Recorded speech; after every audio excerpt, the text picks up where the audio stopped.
Where is he? We're going to the second round now, and we're talking about best second round prospects. I've talked about this guy at as high as like top 20. I mean, I love Bentil. I have no idea why he's slipping. When was the last time a guy who averaged 20 the Big East Conference not drafted in the first round? He even had good workouts. Like his draft stock, I have no idea how it's fallen that far. I'm looking at NBADraft.net. They have him 41st overall to the Magic. I don't understand it. I have no idea why he's falling that much. The thing I can look at is because I mentioned this in one of the other podcasts, and we talked about when on the Primetime podcast we looked at early on in the process of players who should go back to school. Mine was Jaylen Brown, of course it was. And Brandon's was Bentil. And he's a guy where coming out as a sophomore, the big question mark that I would throw out there if I was a scout is, okay, was he really that good, or did he just benefit from having an amazing point guard and Chris Dunn on his team? Because you look at Providence, they played really well against the non-conference, and then played mediocre against their own conference, and then lost to a Trojan team that was the upset for them. They were the favorite in that tournament game. And I know you're sitting there going, well, Ricky, it's an 8-9, flip a coin, but they were projected to win that game and didn't. Look at the teams that Bentil did have decent games against. All right, let's look at the first, one of the first 20 point performances he put up against a number 11 Arizona team. 20 points, 21 points, 40% from three. Then next game against Michigan State, the number 3 Michigan State team, 20 points, 33% from three, 50% from the field. You go down the line, you could see him coming up big against great opponents. I mean, this game went to OT, but again, against the number 4 Villanova team, 31 points, 33% from three, 57 from the field. This guy can put up points. 42 against Marquette in the second overtime. Okay. I don't understand why he's falling that much. Butler, he put up 38 in regular minutes. You say, here's the thing with Villanova. You say 31 against Villanova, but then the next time he played Villanova, in 26 minutes, he went 1-5 and had 3 points. Okay, but he grabbed 6 boards. And then I look at, and I know there's only been 2 of these. No, the next time. But I look at you're fucking playing DePaul, and you only put up 6 points. Let me interject. Yeah. The actual other Dave time. Dave knows he went there. The other time he went up against Villanova was Saturday, February 2nd. He put up 20 points. He went 40% from three, 54% from the field. Then the last game of the season, 26 minutes, and then 3 points. But then again, look at the tournament: 19 points against USC and 21 against UNC. I was just gonna say, I apologize. I flipped that in my head from memory. It was them who were the underdog, and they got the win. So I retract that statement. Is Chris Dunn a great point guard? Yes, I'm not denying that. But okay, so looking at Bentil, it's just like, all right, if you can have a guy who can give them the ball, then he's going to be great. The only thing is he just had a good facilitator. That doesn't take away from his skill set. He's a long, athletic forward. He can stretch out all the way to the 3. He's a good shooter. I mean, I don't see really what's wrong with him. There's knocks on his defense, but then again, if he's athletic, I'm not saying there's anything wrong with him. Hold on. You can get a good coach, and you could teach him to correct defensive positioning. I mean, I don't think Providence is the greatest coach of all time here. They're not going with John Calipari here. I mean, you're not working with one of these great coaches here. You can go to a team with a great coach and develop your game and become a great forward. I don't know why the hell he's going to the second round. Well, the thing I think of, and I'm not saying that Bentil is not a good athlete.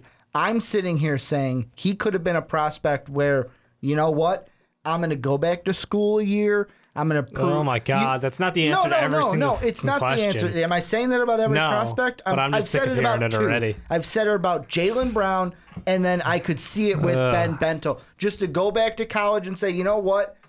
I'm going to prove and raise my draft stock with my game. Fuck it. Prove it in the NBA. Prove everyone. That's what Draymond Green did. Yeah. Draymond Green went and was like, hey, look, I'm in MVP contention, and I can name the 34 other players who were drafted before me.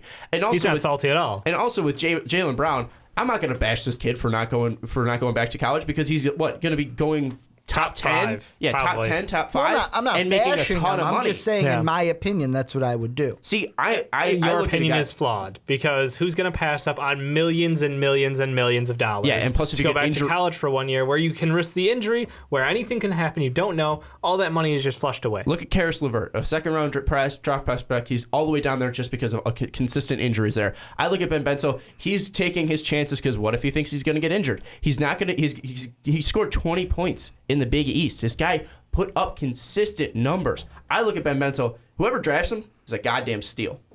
Fantastic steal. The only way I could see him not being a fantastic player is if he goes to the wrong team. That's the only thing. If he goes to like a team like the Mavericks or Nets, he won't produce. I mean, that's the only way I can see him failing. The Magic where NBA Draft Net has him would be a good fit. Yeah, but then if they draft Scale, then I mean he's going to be lost. Which is weird because they've got him going Scale at 11 and then Bentil at 41. I feel like he'll be lost there. I mean, I just feel like he won't be. Yeah, but then with that kind of the way I look at that, if you go that route, Scale can be your starter, and then Bentil can be okay. You've got some things you obviously need to work on. You can do that off of the bench. Anyways, who's other second round draft prospects? Oh, I've got this one. ZQ or Zhao Q. I can't even pronounce his last name. China. China. I'm going with the. Thanks, Donald Trump. China. I'm going with someone who has incredible size, incredible wingspan, and a ton of talent that is being overlooked purely because of the past failures of people who've come over. Most notably, Yiling. Wow, Yiling. I mean, that was just a dumpster. But also, Z is like a stick. Currently, he's a stick. Yeah, but he's also like 19. He's 20. 19, 7'2", or 7'3", like 185 pounds. I'm 185 pounds. I'm like 5'7". You're fat. You're fat, clearly. Pointing to eat. My BMI is overweight. Yeah. That's what I'll say. If he can score, he can run the floor. He doesn't look super uncoordinated like a lot of bigs you see where they're just oversized and they can't control their body really well. He has good body control. And honestly, there's a ton of potential there. Even if he doesn't come over directly this year, he'll be over next year if you can't negotiate that contract. He's going to get you points. He's going to get you boards. Guaranteed. Like, there is zero chance that somebody's going to out-reboard the 7'2" guy on the floor.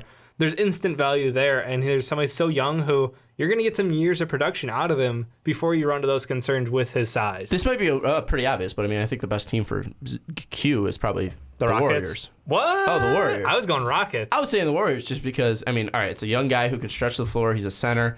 I mean, it's just, if you think of guys who could stretch the floor in a center, you can shoot the three pretty athletic. I don't want to hear about that. Or is he going to go to the Spurs because they love taking international They've already got Boban, players. who is literally like the next comparison to him, the most recent. His ears can grab rebounds. But does His ears have blocks. But does Q have as big of ears as Boban? No. No. Can they pick up satellite? I don't think his hands But he's got are that big, too. he's got a good shot still. He has a ton of potential. I can't believe him falling to 2 purely because of like concerns over that.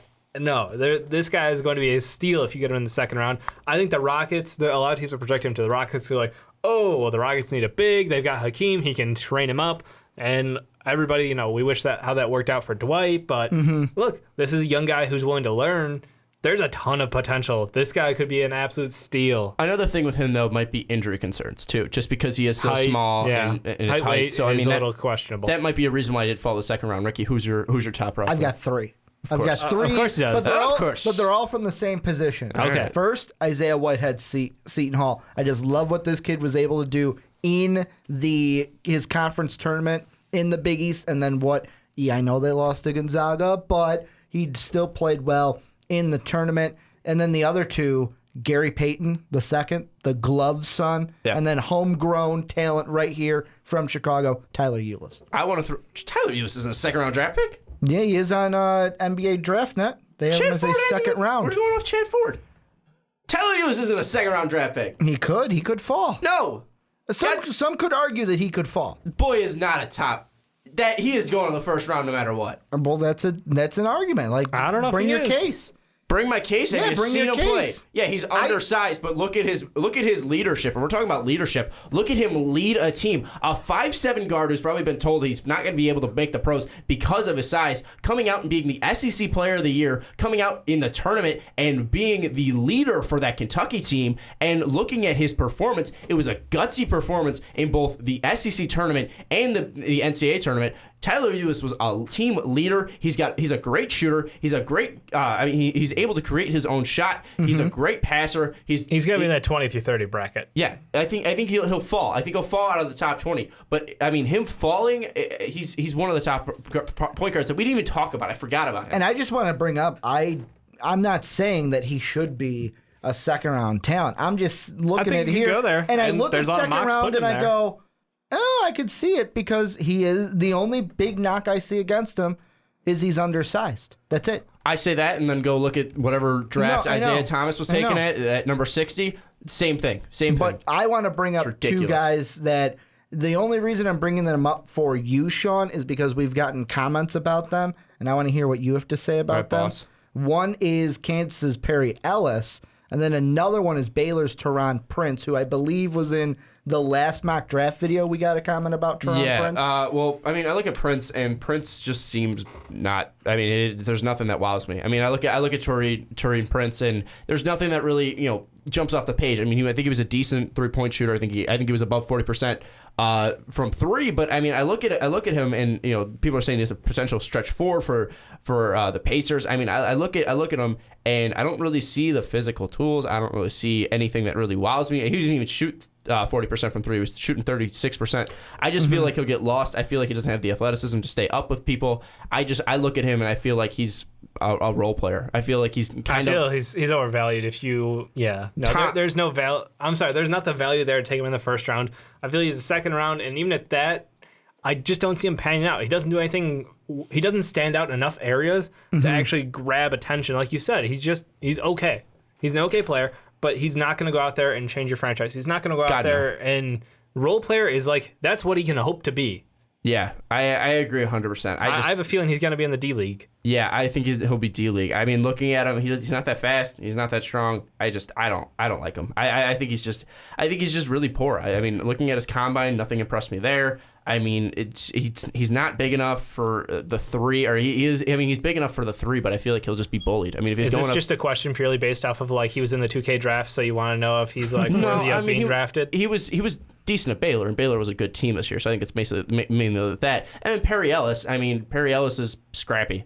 Yeah, that's it. He's not athletic. He's not a good shooter. He's not that great scoring. He's a good rebounder. He's okay defensively, but I feel like he'll be a role player. I mean, Perry Ellis. Perry Ellis is also like 29 years old. Yeah, he's a role player. Yeah, I don't see anything really jumping off the board with Perry Ellis. One last guy I do want to say one thing about is Bryce Johnson from UNC, 6'11" kid. Talking about rebounds, talking about athleticism. I mean, it's basically what Perry Ellis wants to be. You look at Bryce Johnson, and can he shoot the ball that well? No. But is he decent grabbing boards and putting the ball back into the hoop and being able to defend? Yes. I think Bryce Johnson is a fantastic player in the second round for any team, and he kind of reminds me of a Tristan Thompson, and not the way that Tristan Thompson is playing in the NBA Finals, because obviously he's changing the game there. Yeah, Tristan Thompson earning that contract, but it's more of a guy that you can rely on to grab boards, a guy that you can rely on to be an energy guy off the bench or in the starting role, a guy that won't be putting up a ton of points. He's a guy a 5 and 10. Yeah, a 5 and 10 guy.